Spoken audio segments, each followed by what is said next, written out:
This week, we're going to talk about your ad reports and what all those crazy numbers and charts mean to you.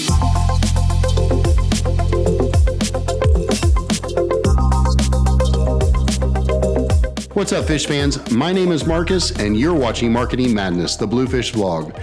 Every month at Bluefish, we send out reports to our ad clients about the results they saw from their advertising in the previous month.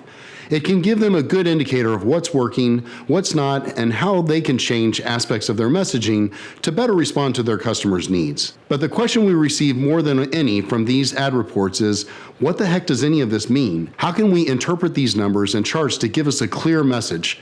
And to answer that, you'll need to understand some basic marketing terminology. Starting at the top, impressions are the number of times your ad was shown to somebody in any way. If it shows up on your screen, that number rises to reflect that. A similar metric to that is called reach, which is the number of times your ad was shown to a new person.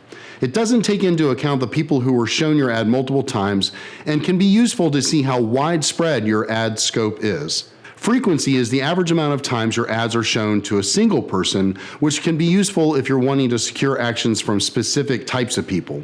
After people are served your ad, you want them to interact with it. And when people click on your ad, it's appropriately called a click. For some people we work with, this is the most important metric. It shows that someone was interested enough to see what the ad was offering. If you're monitoring this metric, you should also look on Google Analytics and review your bounce rate, another term, and see how many people leave your site upon clicking. It can give a good idea of the user experience once they reach your site.